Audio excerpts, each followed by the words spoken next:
into the video store. Lee, Doug, and Garrick are glad you may still be listening. Thanks for your patience as we get back in the swing of things on our podcast about the movies you've never heard of but must see. Let's start off with a couple of our sponsors. Golden Ticket Cinemas. Remember, $5.50 Tuesdays.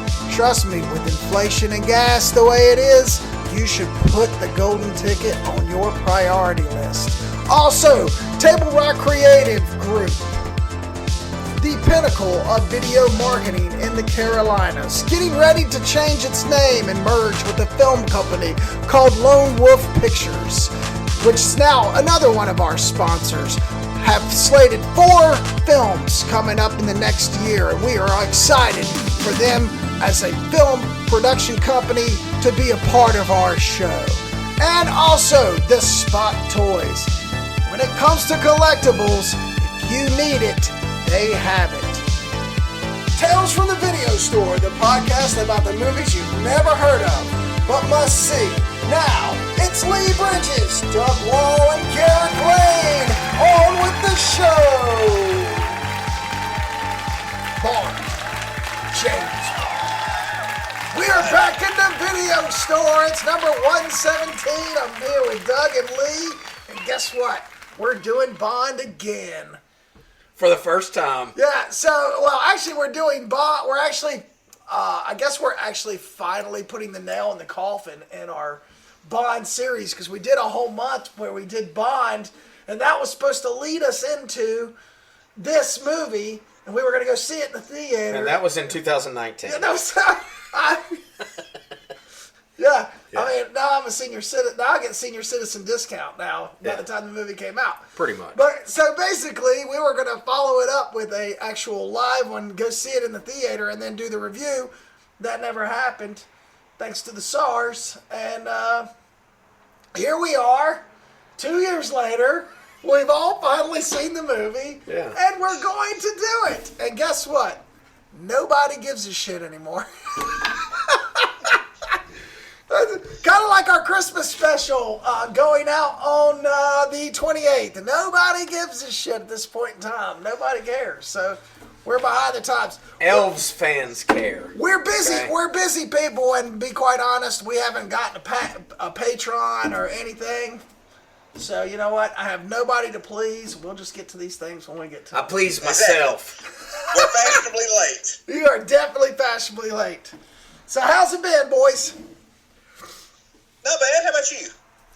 It's, the same old, same old. I have a 16-year-old driver now. It's very, very, very strange. It's very strange. I walked in. I was on the phone. Talking to a buddy of mine, and I was pulling in the driveway. My wife's car wasn't there.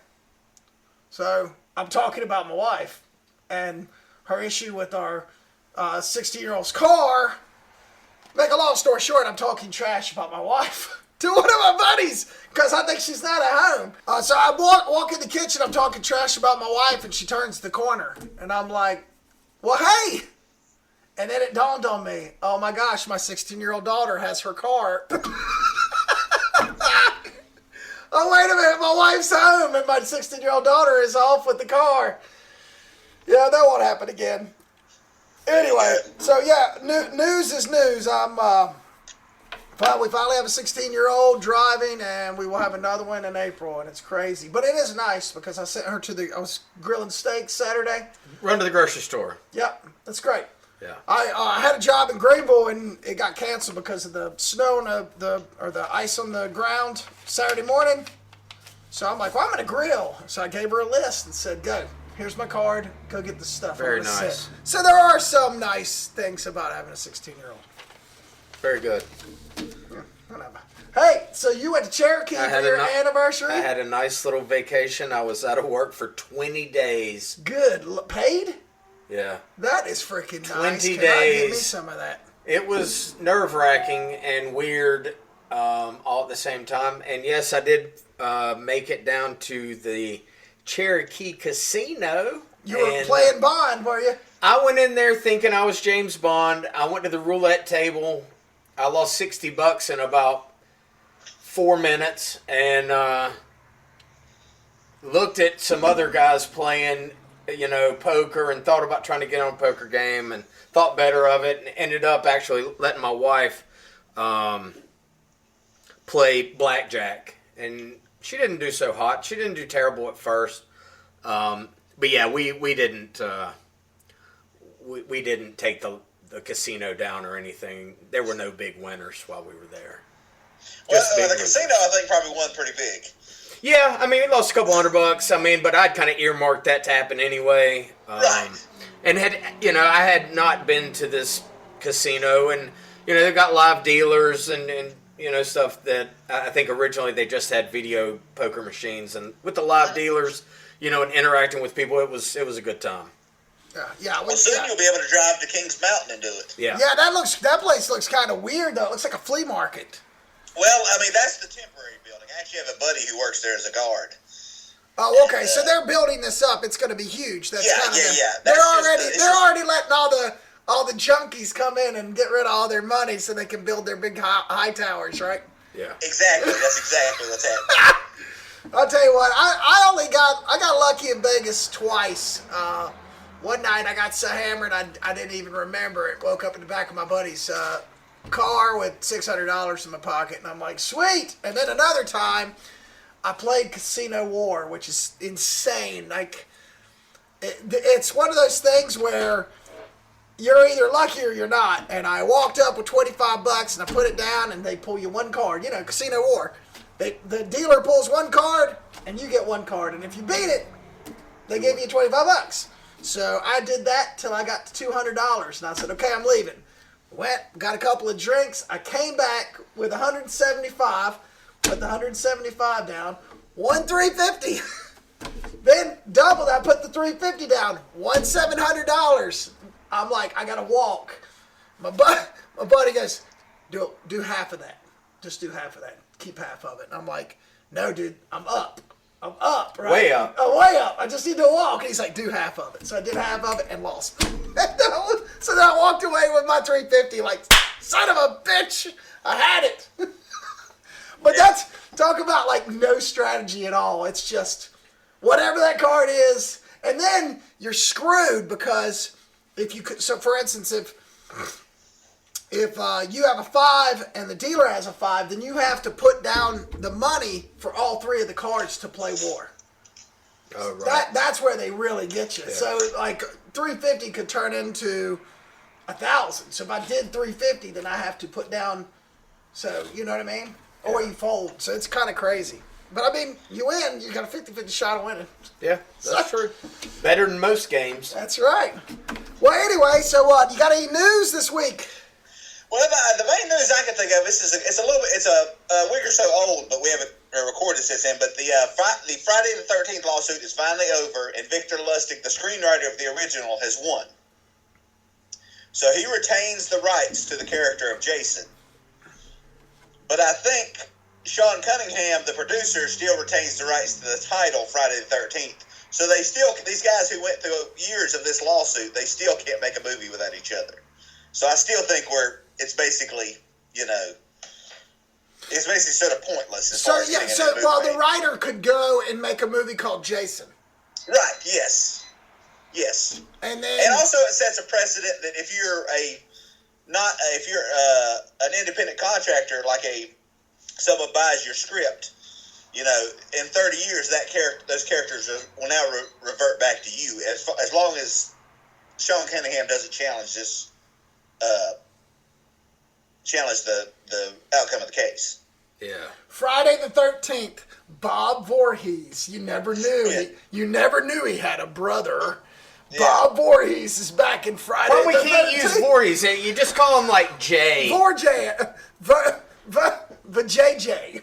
Bob. Yeah. Bob the JJ. Bobby the JJ. He doesn't use a machete. He comes in with like a garden hoe. Like, come on, dude. He's not wearing a hockey mask. What's he fucking wearing? Like a paintball mask? Yeah, a paintball mask and a Carhartt coverall. Carhartts, yeah, for 100%. Bob for JJ. Don't But that miss. just shows you how important those decisions are. Because Jason is the perfect name. Like, if it was Jeff, you'd just be like, fuck Jeff. You know? Yeah, 100%. Yeah. Yes, sir. But yeah, it's interesting to see what will happen. Like Gary said, he couldn't make a Jason movie, but at the same time, I think a movie studio would want the title Friday the 13th. Yeah, because, what else you got? Or you could do F-13. Yeah. F-13, Jason. Return. Thursday the 12th. That's when it happens. Not the 13th, it's the 12th. Monday the 10th. Yeah. I don't know. Some He's like Sidney Pollack. He's like, now he's got to go do Australian films. And then he'll come back and he'll be fucking glorified again. It's like... it'll happen. Yeah, like Johnny Depp, it's going to be like Once Upon a Time in Hollywood. He's going to go do some freaking Italian westerns and stuff and let all this blow over for 10 years and then come back and take it down. Anyway, so Matt Reeves' new Batman coming out in March is 3 hours long. Apparently all movies are now 3 hours. I think every superhero movie has to be 3 hours now. Like, I don't get it. I don't get it either. Like 2 hours and 55 minutes. Of course, you've got Catwoman, you've got the Riddler, Yeah. you've got Penguin, and then I think they said something about some sort of like hint of Joker or something. So you got a lot. That's a lot going on. Right. It's kind of like they should have figured that out from Schumacher's two Batmans. The more villains you put in, the harder it is to do. Yeah. I don't know, man. 2 hours and 55 minutes. That's a long time for a freaking superhero movie. Yeah. I'm excited apparently to that's just see what it. people expect now. Well, yeah, if they're going to pay $27 for a freaking that's movie true. ticket, they want to sit down for 3 hours. Yeah. I don't know, man. I mean, I get it. I just hope it's completely different from anything that we've seen recently. And I think that alone would make me happy. You know, like, I don't need to see him falling in a well again. I don't need to see his parents shot. Yeah, like, all of that, I know that's not going to be in this. And that alone makes me happy. It's like, it's going to come in and he's already fucking Batman. And let's see what the fuck happens. Like, I think it might... I'm hopeful. I'm very hopeful. But at the same time, I've been fooled before too many times. That's true. So, we'll see. Yeah. But I do like Reeves a lot. I think he's a good director. Yeah, those last two Planet of the Apes movies were very good. Really good, yeah. Yeah, and... Nobody watched them, I think, but me and you, Lee. But they were fun. I watched They were them. really, They really were good. Really good. My kids love them. Yeah. Really good. Yeah. And Zoe Kravitz is just, I mean, I'll go see it just for her. Gracious. Yeah. Gracious. Oh, by the way, Lisa Bonet she's on the market. Her and Momoa split up. Yeah. So you're saying I have a chance. Yeah. All right, let's get on with it. Bond. All right. I don't even remember the name of it. No Time to Die. No time to give a to die. shit. No Time to Give a Shit. Yeah. Yes, No Time to Die. Lee, I can't wait anymore. I have to know your thoughts on this movie. But you got to Okay. introduce it first for Okay. the more The best you can. Sure, yeah. From 2021, well, I guess really from 2019, but released in 2020.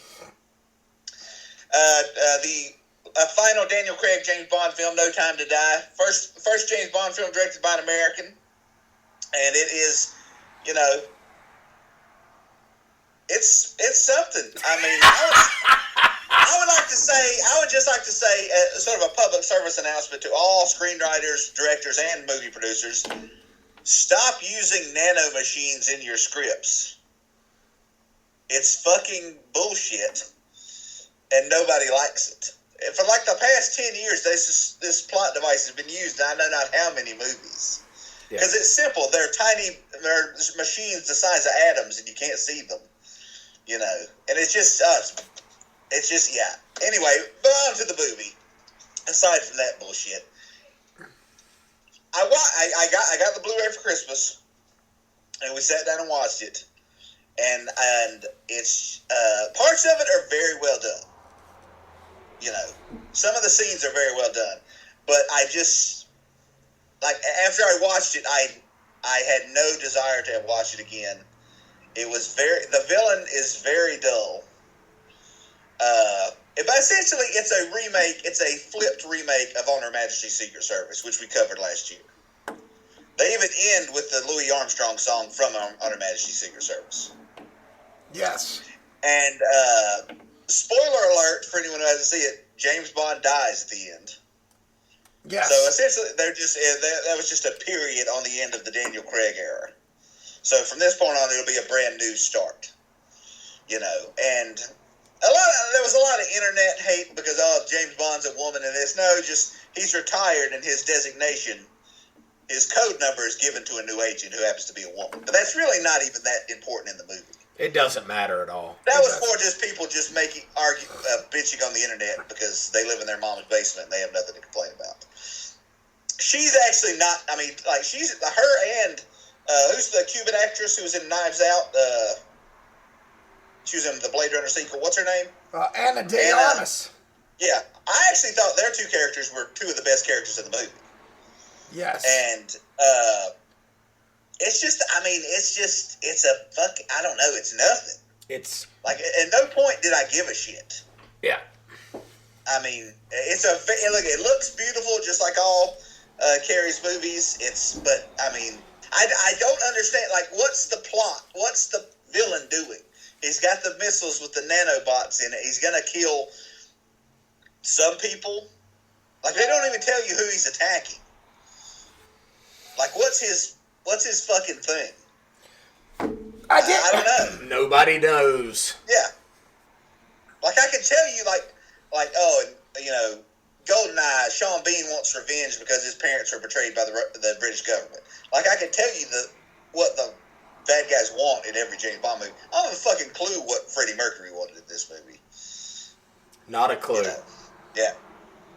Yeah, he was kind of random. I actually liked the Blofeld where he came to see Blofeld. That whole exchange was pretty cool. Well, it could have gone somewhere else with that, Right, and I think it's almost like that fucking terrible scene in Spectre where Blofeld tells James Bond that they're brothers, which is the stupidest shit I've ever seen. And now that as I've been thinking about this, I now realize that's the plot twist at the end of the third Austin Powers movie. That Austin Powers and Dr. Evil are brothers. So the people who made the James Bond movie are so fucking stupid, they didn't realize they were stealing an idea from a movie that's making fun of them. I just now thought about that. That terrible scene in Spectre, it's almost like that stupidity infected this movie. It just, I don't think I can, I mean, it's like, it just, I don't know, it's the same boring terribleness as Spectre. To me, they just could never figure out how to reproduce Skyfall. No, they couldn't. Skyfall was such a freak accident. I mean, it was so much more popular than all the other movies. They could never, instead of making a good movie, they tried to remake Skyfall. I think Javier, though, was a lot of Skyfall. Oh, yeah, absolutely. He's one of the best villains ever. Oh, absolutely. If you make a better villain in this one, you have a better movie. And I think that's why they made that. They were like, Javier was so good. What if Blofeld and Bond are brothers? Which, that just goes back to people trying to make everything fucking Star Wars. Yeah. Anyway, but that's the end of my rant. Bond, I'm your brother. Right. Yeah. Well, is there anything good about it? Don't look at me for that. Really? Okay, I've got a couple things. Okay, I want to hear some positives because I don't have any. Well, number one, dude, Daniel Craig is the best Bond ever. I don't care what you guys say. He's the best, most rugged. He's the best looking. He's perfect for the part. He's a great guy. He's definitely not the best looking. Which is the best looking Bond? Come on, dude. Pierce? Come on, Pierce Brosnan is not better looking than Daniel Craig. No, I mean, we could ask some, grandmas and see who... I mean, it doesn't matter. I don't really give a shit. I think it's all subjective. I don't really give a fuck what he looks like as long as he's able to do what he does. I mean, initially I thought he was the weirdest looking Bond, but as they went on, you know, you start to fucking love the guy, and whatever weirdness about his ears or whatever, you know, little thing you want to pick on kind of goes away. Okay, well, Daniel Craig, it will always be my favorite Bond. I don't think you can top it. Money pushy. Well, yeah, sure, okay. Come on. All right, so I think, as convoluted as it may have been, I think it's the first time that the Bond series has tied in all 5 stories into one, which they've never been able to do that. They did that here. They did a full arc. Full story arc, full character arc, full everything. They absolutely did, but now let me ask you this. Was that a good idea? As far as the quality of the overall movies? I didn't have a problem with that, though. See, I guess No, I'm not saying but it's just like, yeah, you can do something, but necessarily should you do something? Because that's, at that point, you're sort of defeating the purpose of James Bond, is that it's fun. The next one, he'll be back, he'll do some more. There'll be another villain. It just kind of seems like, yeah, it is making it more serious, but is that to its detriment or not? Right. Well, I mean, and I agree with you there. I'm on the ropes on this, man. So I watched it the first time and I loved it. Okay, and then I watched it again and was like, I do see. How did you watch it twice? Well, that's amazing. Well, number one, man, Hans Zimmer's soundtrack is fantastic. Like, it may be the best part of the movie. Like, it's great. But I like I said, now I'm also the Daniel Craig dude. You just said Hans Zimmer's soundtrack. That's a fucking positive. Do you know how bad that is for a fucking movie if that's the best thing that you can say about it? Okay, you're right. Okay, fair enough. I mean, let's be real, dude. Okay, you're right. That's what I'm saying. I watched it again, and I see the flaws. I see the discrepancies. I think with me, and I do things differently. It's like Harrison Ford. Harrison Ford and Paul Newman have always been my favorite actors. So even in their shitty movies, I still like them because it's Harrison Ford and it's Paul Newman. Sure. I feel like Daniel Craig with this, and he dies at the end. That was a dip. That's crazy. Rafe is always good. There was just parts of this movie that I thoroughly enjoyed. And I agree. Like the scene where they come out of the plane in a little jet that turns into a submarine. Like, that's what I want. Like, more shit like that. But then that's only, like, 2 minutes of the movie. Yeah. So, I mean, I don't know. Maybe if you give it to a different editor, they could pare it down to about a 2-hour movie. Like we were talking about Batman, this movie doesn't need to be 3 hours. No. I mean. And I agree with that, too. And I am 100% in agreement that Freddie Mercury, like, almost single-handedly destroyed the film. If everything else wouldn't have been so good, or for me, if everything wouldn't have been so mediocre, it would have been a disaster. And the fact that he dies, in fact, that I think that's my biggest problem is, I mean, this guy's this fucking big around. Bond has fought everybody and the fucking mother. Jaws, he's fought everybody and won. Right. And he lets fucking Ralphie from A Christmas Story fucking... In the last movie, Inspector, he threw Dave Bautista out of a fucking train. But, can't kill Freddie Mercury. Can't kill him. Yeah, exactly. And I don't even know, Rami Malek, he was playing the same character as he played with that terrible movie with Denzel Washington and Jared Leto.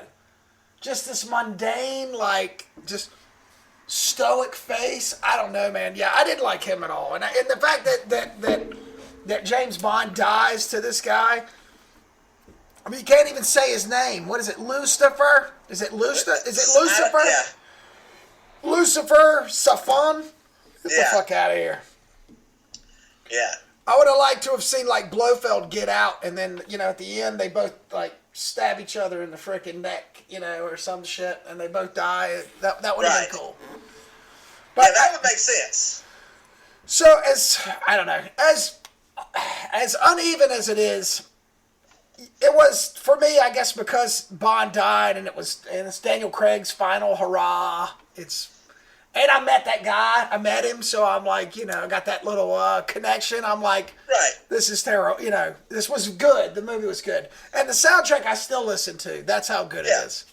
Right. So and that was... You're right. It was a good score. And I, Because it wasn't... Yeah. I'm sorry. Go ahead. Because Hans Zimmer wasn't doing giant tones. Yeah. He's actually doing the Bond, but he was doing some crazy horns and stuff. And I like Kerry Joji fucking Noah. Yeah. I mean, how can you not like this guy? He did the first True Detective. Oh, yeah, absolutely. He's the man. I'm not going to lie to you. Yeah, it doesn't matter. It doesn't matter what he does. He did the first True Detective. It's like, there's it's perfect. Yeah. It is perfect in every way that this is not. It's not, yeah. This is... I fucking was, like, angry at the end of this. And I'm going to tell you why. You already told me, but I don't give a fuck if Daniel Craig is the best fucking Bond that's ever been. I don't give a shit if for some reason they felt like they had to give him this kind of a send-off. As far as I'm concerned, there is no Bond that is bigger than the brand, and hubris on the part of whoever the fuck came up with this absolutely might have ended up destroying the entire fucking thing by killing James Bond at the end of this. You cannot do that. You just can't. He's only been doing this for 75 years without death. At the end of every movie, no matter who's coming back to play him, what does it say? And it said it in this one too. James Bond will return. Right. Leave it the fuck out. It was fucking pointless. So he should have saved the world and gotten out of there and gone and, yeah. Or make it look like he dies, and then show him later. You cannot fucking kill him like that, and then have the audacity to go back and like, yeah, we're having drinks, and like, it was fucking stupid as fuck, dude. I don't know what the point. Why would you have it set up? You've built Spectre. You've built this whole organization. And then, like Lee says, you have this random dude just come and fucking destroy everybody for how? Why? What point of it? Yeah. Like, there was no point to anything that they had built. They just cut the legs off of every fucking story that they had kind of focused towards this. It's not forward thinking, it's just fucking giving up. And I just can't stand that. I hated it, dude. Yeah. I absolutely fucking hated the whole story. Like, this chick his girl just so happens to be, like, in the house where this wacko fucking wax mask dude shows up. Like, you had it set, let him be fucking Dr. No. Like, everybody fucking wanted. Let it be what it needed to be. Yeah. Create a fucking villain, and they just created a fucking excuse. It was fucking terrible. It actually now is my least favorite Bond, and the fact is, as much as I have enjoyed Daniel Craig, I will never sit through this again. No chance. Absolute kick in the face and to the scrot of every fucking Bond fan out there. Yeah. I felt disrespected. Yeah, it's the longest running franchise in movie history. For a reason. Because guess what? You can't do what you did. And you done it anyway, and that's why you're in the fucking dumpster for me. Forever. I'll never ever watch this again. I guess if I decide to start this Bond trick with Daniel Craig again, I guess I'll just quit at Skyfall. Fuck it. Because what's the point of any of the rest of it? Right. The last movie was bad, but I thought Spectre was last, right? Spectre. But I still felt like I was like, even though they kind of dropped the ball with this whole brother thing, like I still think there's enough there to make another thing and whatever. Right. And you could have like Doug said, they could have redone Dr. No, the man with the golden gun. It basically would have opened up all these possibilities. They had a treasure trove of backlog stuff to utilize. And apparently all those people died in Cuba at a pervert party. Yeah. Fucking, I mean, just the most random fucking, what are we even doing? Yeah. Hey, just pointless, man. All of it, man. I haven't been this disappointed in a movie in a long time, man. I mean, you know, I've seen Bond movies that weren't great, but I was always like, oh, it's fine. Like, they'll come back with something next time, what the fuck ever, because they're singular events. Right, exactly. By trying by trying to do, like you said, this arc, they just ruined fucking everything. It's no story, it's no anything. It's just, it's an excuse. It's like a high five to Daniel Craig out the door. And look, like you said, to a lot of people, he might be their favorite Bond, but I don't give a fuck. No Bond is bigger than the brand, and he did not deserve to die. Fair enough. I get it. I get it. I mean, that's the way you say that.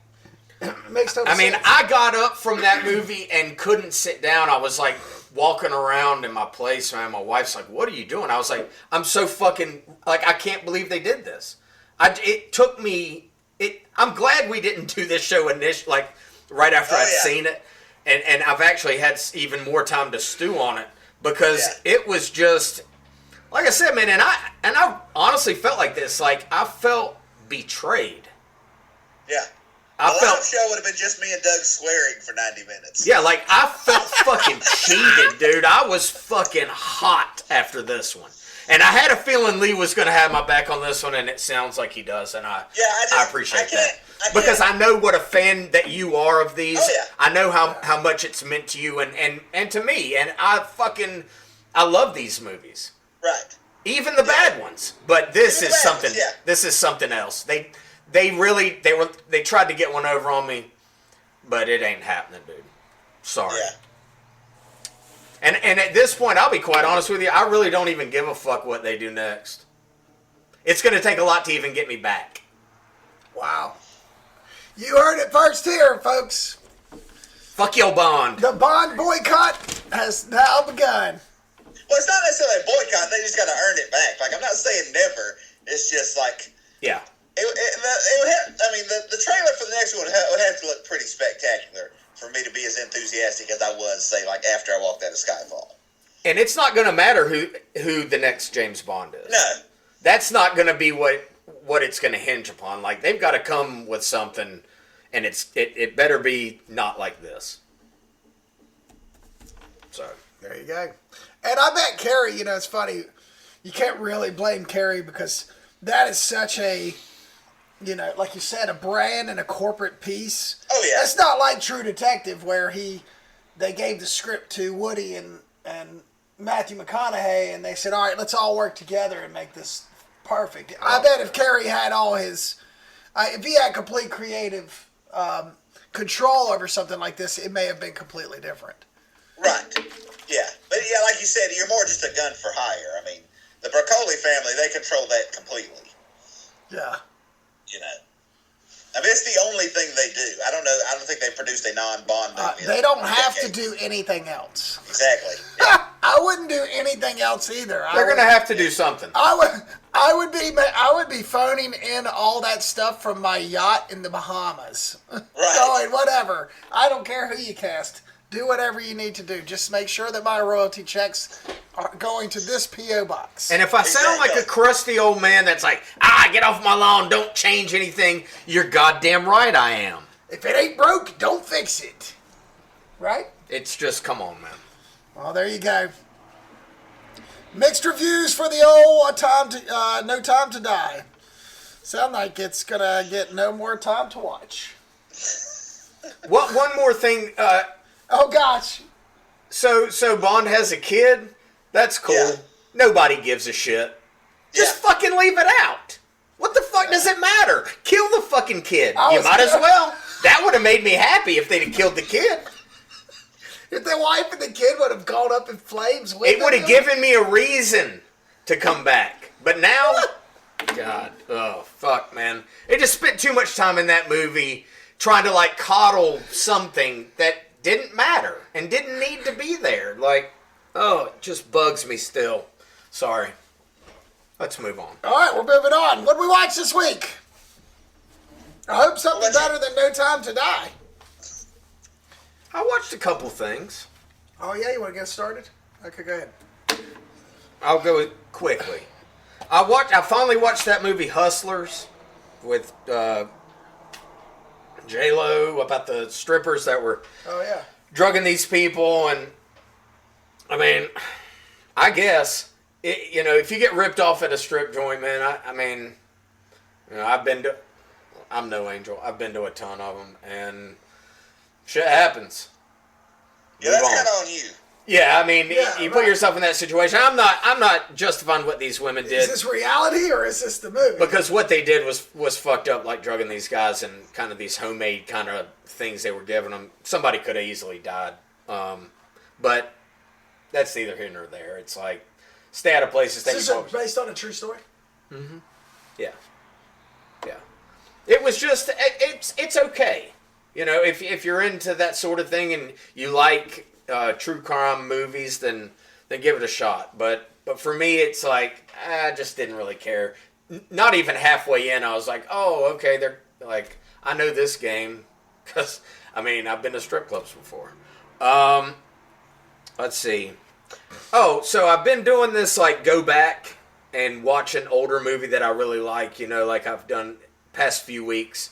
And I saw Memento from 2001 was on HBO Max. Remember Sammy Jenkins? Dude, it is Nolan's fucking best, and it's not even close. And it feels like, after watching it again, and yes, I own the movie and I know it quite well, but it almost felt like through Inception and then the whatever the fuck this last thing was. What was the last one with the A team and the blue team or whatever the Tenet. It's like he's trying to get back to something as cool as this, and he's trying as hard as he can, but guess what? It's not going to happen. This is a fucking masterpiece. It is brilliant. The script is brilliant. The way it looks is brilliant. Shooting it, the storytelling it backwards. At the time this came out was something that nobody would even try and do. It just reinforced what I've always said. It's his best movie, and it's not even close. Amazing. Yeah, even a movie I've seen probably 20 times, but I haven't seen it in 10 years or 15. It was fucking great. Then I watched something more relevant, Copland. Yes! From 97. Stallone, one of Stallone's best. Mangold wrote and directed it, I believe. Yep. Stallone, Liotta, Harvey Keitel, fucking Rappaport.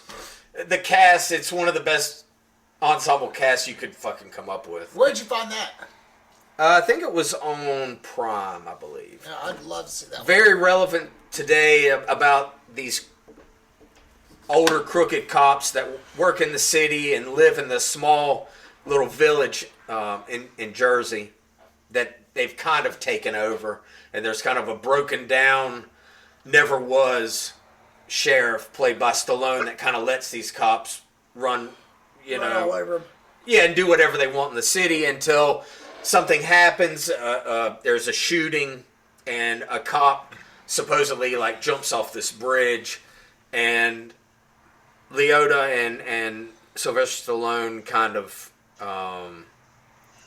end up kind of coming together to figure this whole thing out. And this is one of those where there are a lot of villains in this, but there are a couple of really good guys and good cops that come through and do the right thing. And Robert De Niro is a fire marshal. Yeah. I mean, there are some great ones out there, and this is a reminder of that. But like everybody knows, there are also bukus of shitty fucking cops out there too, and this also reinforces that. It's a very, very good story. I think the story is better than the movie. Yeah. The idea for it and all, and kind of what happens and how it transpires, I think on paper would be very, very good to read. Watching it was still good, but not great. Yeah. And that happens sometimes.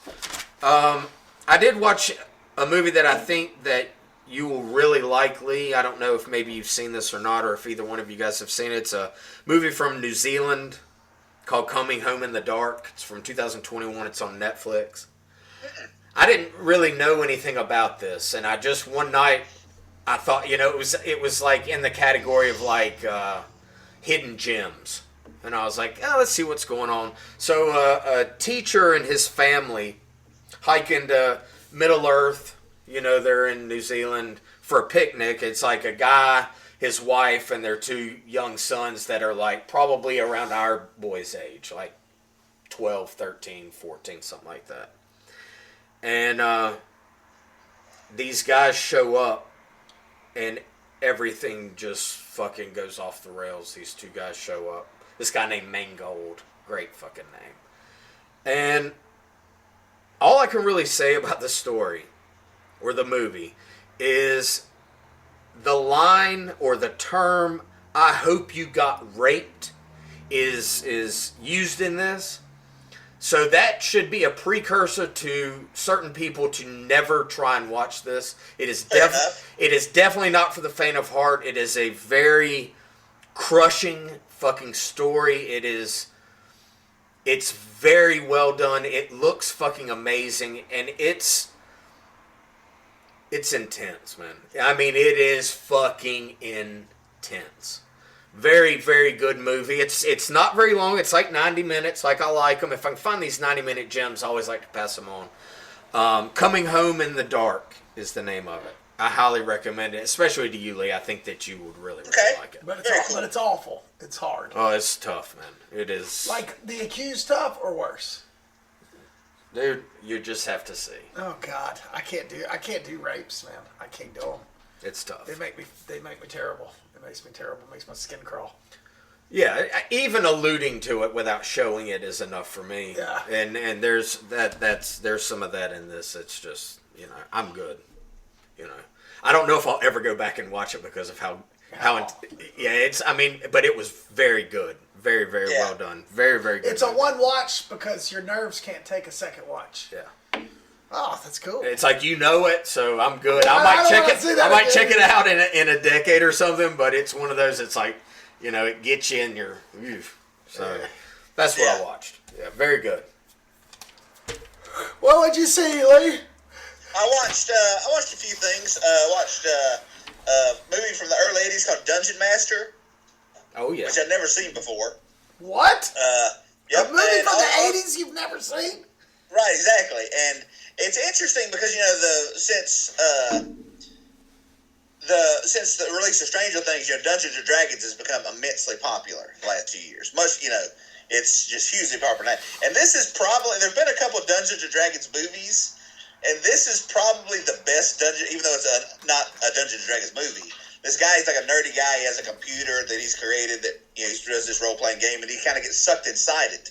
And this wizard keeps sending him to these challenges, and each one is a short film directed by a different person. Like, one is like he has to fight these zombies, one he has to fight this, but it's kind of like, it's a very, very low-budget movie, but it's kind of like, you know, he has to use his wits to get out of each thing, you know. And some are directed by, like, special effects artists, so they have lots of monsters in them. One's directed by a stop-motion guy, so he fights this big sort of Ray Harryhausen monster. And the movies, the stories, they're not more like 5-6 minutes long. The challenges, you know, there's like 9 of them. You know, and it's weird that it's kind of like the most successful role-playing game movie I've seen, because it's like, you know, oh, you have to do this now. You have to do this challenge. It's almost like a video game. You know, he has to accomplish tasks. And I think it's a movie that could actually be remade. Because, like I said, it is very low budget. Yeah. Charles Band Production, you know, who owns Full Moon now. This was his previous company in the 80s. But yeah, interesting movie. Richard Mall, who is Bull on Night Court, plays the wizard who sends him on these challenges. Now, where'd you find this? It's on Hulu. It was on Hulu. I think it may have been taken off by now. It's either on. It has 2 titles: Dungeon Master and Rage War. But I will say there is one scene where he gets taken to a challenge, and it's just a Wasp music video. Like, they got Wasp in the movie, and it's just like, for like 2 minutes, there's just a Wasp music video. Like, he's in the crowd, and it's just kind of like I guess they were just like, we got Wasp, fuck it, they're in the movie. Yeah. And but you could do that in the 80s. You could just have like the movie stop and somebody sing a song. But other than that, I watched a movie called Enforcement, I think from 2019, also on Hulu. I want to say a Danish film. And the poster is just a cop standing on a car, and there's a quote on the poster that compares it to early John Carpenter. And I see why, because it's very, that sort of assault on Precinct 13-ish. There's a riot in this sort of this ghetto, and I think it's in Denmark. I'm not exactly sure. One of those fucking, northern European countries. Yeah. And these two cops get involved. They're in this. There's this riot. These two cops kind of get trapped in it, and they arrest this kid, and they're kind of and they're trying to survive. I would say it's more. It feels more like an early Walter Hill film than a John Carpenter movie. It does have that sort of spareness of a John Carpenter movie, but I would say if you ask the writer and director, I would say they're probably huge Walter Hill fans. And I would say this is a movie that probably will be remade in English because it's very simple but very well done. And like you were talking about at Copland, one of the cops, he's a very nice guy, and the other one is definitely not. Yeah. So it's more it's an even portrait of what's going on. Yeah. And other than that, I watched. I watched a couple of things. I rewatched some Hammer Dracula movies that were on HBO Max. Dracula 1972 AD, which I've not seen. I may have never seen. I may have just seen clips of it in the trailer.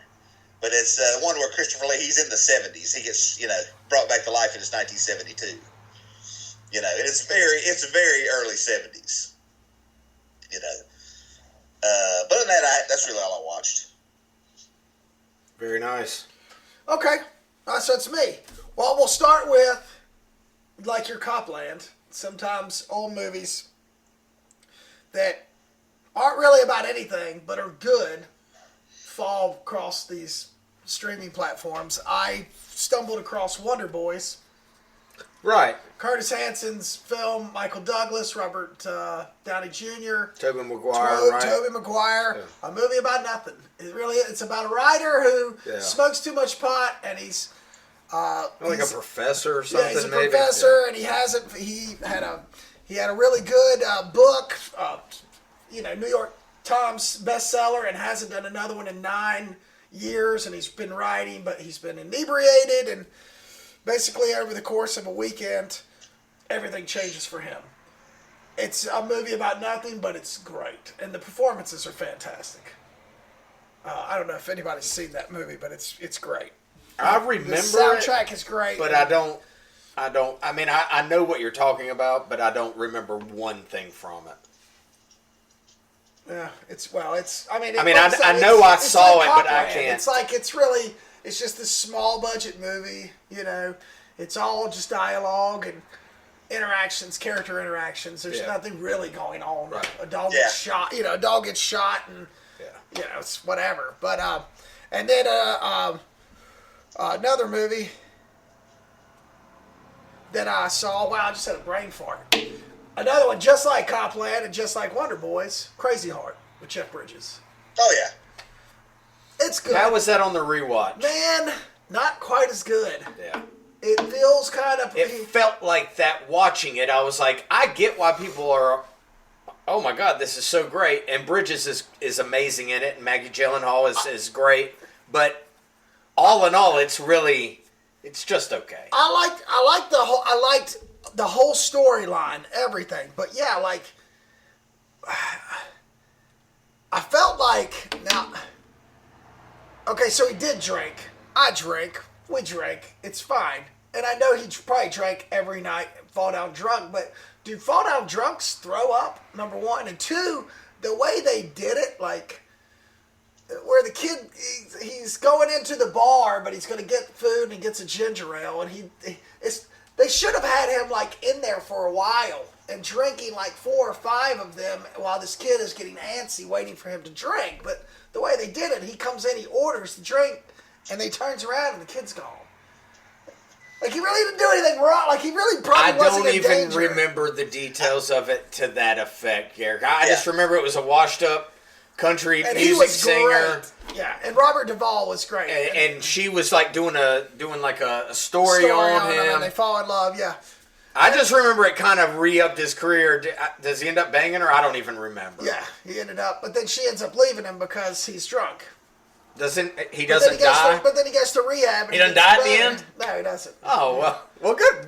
That's good, because normally... It's still a nice piece. I like and the cool thing is, the soundtrack in the movie, they actually play songs, and Jeff Bridges and Robert Duvall and Colin Farrell are actually singing it. Kind of like Walk the Line, where Joaquin did the Johnny Cash stuff. Yeah. That kind of shit I love. Like, that's awesome. All right. And then, so then on to one more good one before I trash the last one. Yeah. I did start watching Peacemaker. It's pretty funny. Yeah. It's pretty funny, dude. Now, I've watched the first 3 episodes. They're pretty funny. yeah, now, I do have one argument. One complaint? One complaint. Okay. I think the F-bomb, the F word, is definitely overused. Like, I can't imagine the writers typing up the word fuck in one sentence 3 times on paper. I think James Gunn must let them improv. Oh, yeah. And that's what they're doing. They're using the F-bomb. Because it's like when I'm sitting there like, oh my gosh, dude, can they use the F-bomb one more time in this scene? Like when me am uncomfortable with it, it's too much. But at the same time, James Gunn, I don't think comfort is necessarily what he goes for. You know. I think it lies to the character, too. Right. Like, he's a fucking idiot. Oh, he uses the word fuck fucking as fucking much as he fucking can because he doesn't know other words. It's not even him, though. It's everybody. That's what I think the problem is. It's not just one person. Everybody's dropping the fuck word. It hasn't really bothered me because I'm not trying to watch it with my son. You know, I watched it by myself and I'm like, that's just fine. You know, that's exactly what I expected. Dude, the opening fucking thing where they're dancing, like the opening credit shit is amazing, dude. That shit's fucking great. And how great is his fucking dad? Oh, I was going to say, Robert Patrick's great in everything. He's the worst. He's the worst, but he's the best at being the worst. And I can appreciate I love how random it is. Like when he puts on the helmet and the girl explodes at the end of the first season. Yeah. First episode. Yeah. That's just, I didn't know what was going to happen. I didn't think that was going to happen. River and I were somewhere, and River we were talking about all the movies coming up, and I said, and there's that Peacemaker on HBO Max. He said, that's on the list. So about the time he goes to the bar, and they pan up, and he's banging that chick on the sink, and he's going, ah! I called text River and said, do not watch Peacemaker. It's vile. You cannot watch this. No. Too late. Yeah, he's definitely going to watch it. Yeah. And if this came out when I was fucking 13 or 14, it would be my favorite thing maybe ever. Oh yeah, exactly. Like I get who it's for, man, and I'm perfectly fine with it. Right. And also, like Doug said, that's kind of like how Peacemaker, he thinks like a 13-year-old. Yeah. Like, and his dad's just laying into him, and he's like, thanks, Dad. I think John Cena... You're talking about a Choad. Yeah. Like, what the fuck? That shit was brilliant, man. The Choad. Don't compare yourself to a Choad. Oh, yeah. And it has to be improvs, because, like, the cut scenes at the end of the first episode where his dad is showing him the different helmets. Yes. And he's like, this one gives you scabies. And John Cena looks at him and goes, well, I don't want scabies. His dad goes, challenge yourself. Like, that's just... Like, I'm sure Robert Patrick just thought it was funny. Yeah, I'm sure. Yeah, and the opening sequence and I mean, when they can put Faster Pussycat, House of Pain, in a sad montage using John Cena, somebody's doing something right. And he's really good in this show. Oh, he's great. He really. I was going to say the same. He reminds me of Mark Wahlberg before Mark Wahlberg learned to act. Like, he really is kind of like. But I think now, I mean, I've seen him in enough things to where I can definitely tell a difference. Oh yeah. Like he's much more relaxed and like he just seems like he. Since Daddy's Home too, he's come a long way. There you go. Like he's fine, dude. Yeah, he will never be as big as The Rock, but he's doesn't have to be. He's definitely going to be the second most successful wrestler at this point in time to. This will lead to more for him. Oh, sure. Because I liked him in the Suicide Squad, where this kind of starts, I guess, at the end of that. I thought he was unexpectedly very good in that. I was kind of like, fucking Cena. But I like what I'm seeing Cena in. I like what I'm saying. Fuck, I tried. Fuck you guys. That was good. I'm just saying. That was good. Like, I like what he's doing. So I'll continue it. I like what he's doing. They could turn down the F-bomb some, and it would still get the point across. Well, if you say F-bomb one more time, I'm going to punch you in the dick. Fuck you. There you go. Okay. And all right, and so now for the fucking piece of fucking shit I can't on wait. my fucking list. All right. I took 3 of my children, and I'm not real sure why, to the new Scream at the Golden Ticket Cinema. Oh, the new Scream. Okay, Come on. So, I guess I missed it because everybody, including my buddy Mike D, who's also a movie snob like me, enjoyed it. I fucking hated it. 5 minutes in, I was done. I mean, I was done. Actually, let's say 10 minutes. It's the same movie. I don't even know, like, I knew who the killers were. There was nothing, like, had Nev Campbell died at the end, that would have been awesome. So, like, spoiler alert, they end up back in the same house, and when Nev Campbell walks in, it would have been awesome for her to take a freaking bullet to the head. That would have been hilarious. They didn't. Nothing changed. The same people from all the Screams all lived. It was the same thing. And I swear, 20 minutes in, I'm like, it's that one and that one. This is the stupidest fucking movie I've ever seen. Why did they do this? They made another Scream. It's the same shit, and they brought 3 people back. And Courtney Arquette, she looks like a fucking blow-up doll. She's had so much work. I mean, it's terrible. There's nothing. They didn't even they killed one person. Like one person from the originals. Yay! They should have killed them all. They should have like showed up. Hey, give me a roll and blah! You know what I mean? Yeah. Seriously, like, hey, this is Gail Weathers. I'm here to blah, blah, blah. You know what I mean? To be done. Like they should have. They didn't. They all survived. You know, I had it's fucking stupid in my imagination, and well, now I definitely won't watch it. You should never watch it. I had it in my imagination that I was hoping when I'd heard that they were doing this, and I knew that all these people were coming back.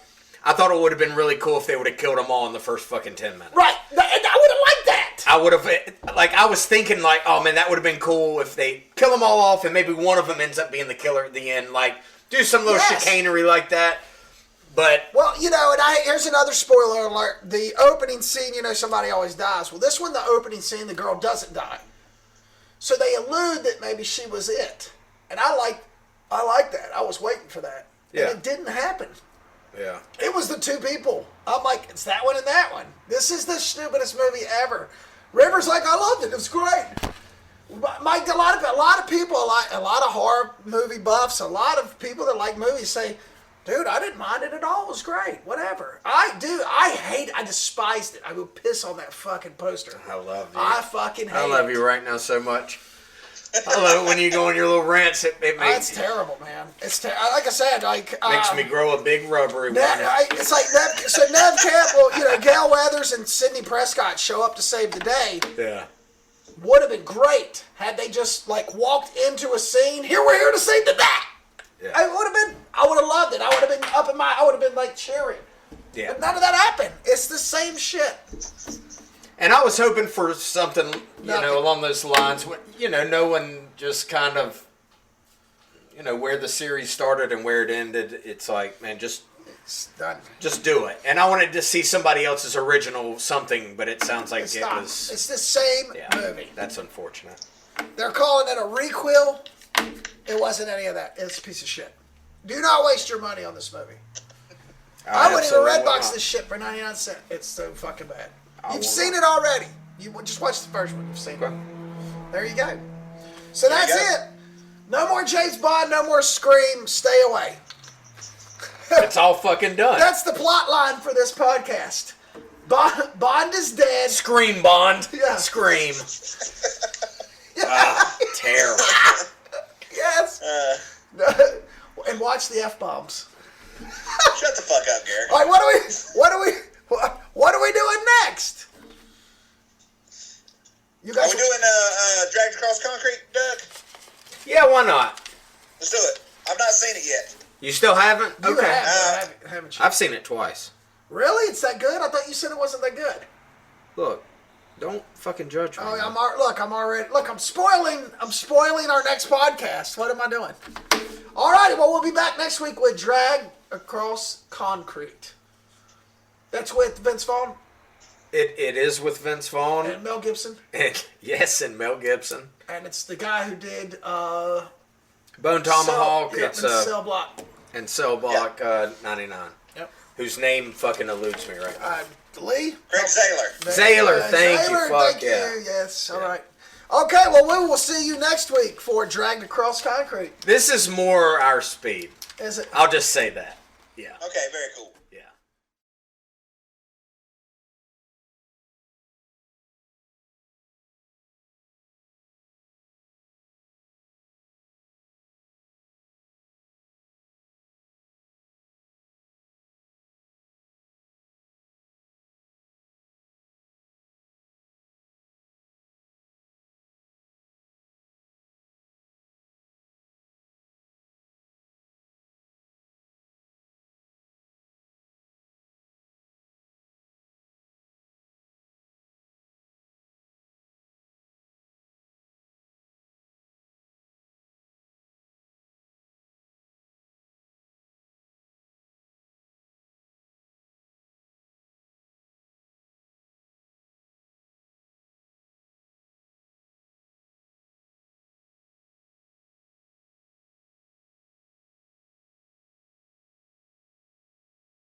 subscribe to our podcast anywhere that you get your podcasts. You can also get more info on us at our Patreon page, our Facebook page, our Instagram, Twitter, and soon-to-be Reddit page. And if that's not enough, just go straight to our website and get everything. It's videostorytales.com. Thanks again for listening.